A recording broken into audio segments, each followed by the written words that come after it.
শরীফ ওসমান হাদির শারীরিক অবস্থা আশঙ্কাজনক, তার ব্রেনের কন্ডিশন অপরিবর্তিত রয়েছে বলে জানিয়েছেন ঢাকা মেডিকেলের নিউরোসার্জন ডাক্তার আব্দুল আহাদ।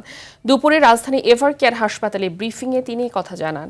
ডাক্তার আহাদ বলেন, হাদির অক্সিজেন স্বল্পতা বেড়েছে এবং ব্রেনের রক্ত জমাট বেঁধে আছে, তবে কিডনি কাজ করছে। হাদির শারীরিক অবস্থা স্থিতিশীল। দেশে বাইরে নেয়ার ক্ষেত্রে মেডিকেল বোর্ড এবং পরিবারের সদস্যরা সিদ্ধান্ত নেবেন বলে জানান তিনি।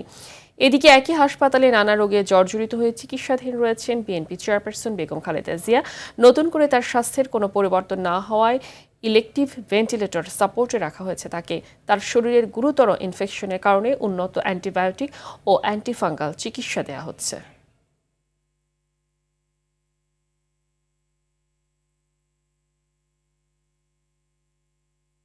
তার কনজারভেটিভ ম্যানেজমেন্ট চলছে। তার ব্রেনে যে ইডেমা আছে, চাপ আছে, সেগুলোর জন্য মেডিকেল যে ম্যানেজমেন্ট পসিবল, এটা যে কোনো বিশ্বের সাথে ওয়ার্ল্ড ক্লাস স্ট্যান্ডার্ড তার চিকিৎসাটাই চলছে। তো সেটা কনজারভেটিভ ম্যানেজমেন্টে চলছে এবং ফার্দার কোনো সার্জারি লাগবে না বলে আমরা মনে করি। তার পরিবার যদি মনে করে এবং বোর্ড যদি চিন্তা করে তার শারীরিক অবস্থা ফিজিবল, দেন তারা হয়তো মুভ করতে পারে। এটা পরিবারের উপরে আমরা সিদ্ধান্তটা দিই এবং এই সিদ্ধান্তটা তার পরিবারেই জানাবে বলে আমরা মনে করি। এই মুহূর্তে এভার কেয়ার হাসপাতাল থেকে সরাসরি যুক্ত হচ্ছেন সহকর্মী দীপ্ত চন্দ্রপাল।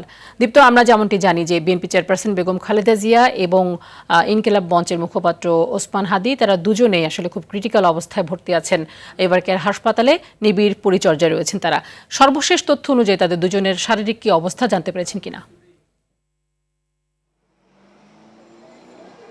তানি, আপনি যেমনটি বলছিলেন, দুজনের অবস্থাই কিন্তু আশঙ্কাজনক।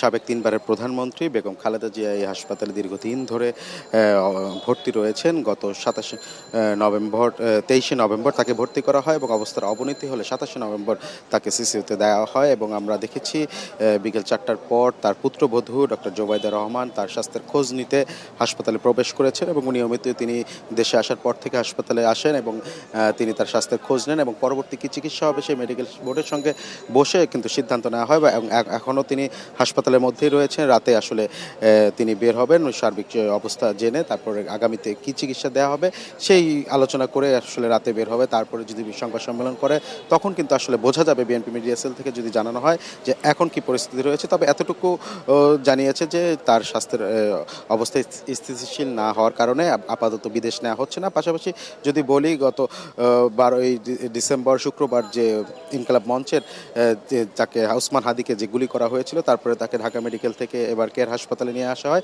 এবং ডাক্তাররা বেলা দুপুর 2টার পরে কিন্তু সংবাদ সম্মেলন করে বলেছে এবং কিছুক্ষণ আগেও যে আপডেটটি দিয়েছে সেটি হলো যে হাদির যে ব্রেনের একটি সিটি স্ক্যান করা হয়েছে, সেখানে কিন্তু গুলির কিছু অংশ দেখতে পাওয়া গিয়েছে এবং যে ব্রেনের যে ফোলা সেটি কিন্তু কমেনি, ক্রমান্বয়ে বাড়ছে এবং এটি মেডিকেল ভাষায় উদ্বেগজনক বলে তার চিকিৎসকরা জানিয়েছে। তবে ফুসফুসের যে কার্যকারিতা সেটি সচল রয়েছে। তবে এই যে ব্রেনের ড্যামেজ, এই ব্রেনের ইনজুরির কারণে তার হরমোনজনিত কিছু সমস্যা হয়েছে, যার ফলে প্রতি ঘন্টায় যে ইউরিন উৎপাদন সেখানে কিন্তু সমস্যার সৃষ্টি করছে এবং যে ডাক্তাররা বলা চলে যে সুখবর কিন্তু দিতে পারেনি হাদির বিষয়ে।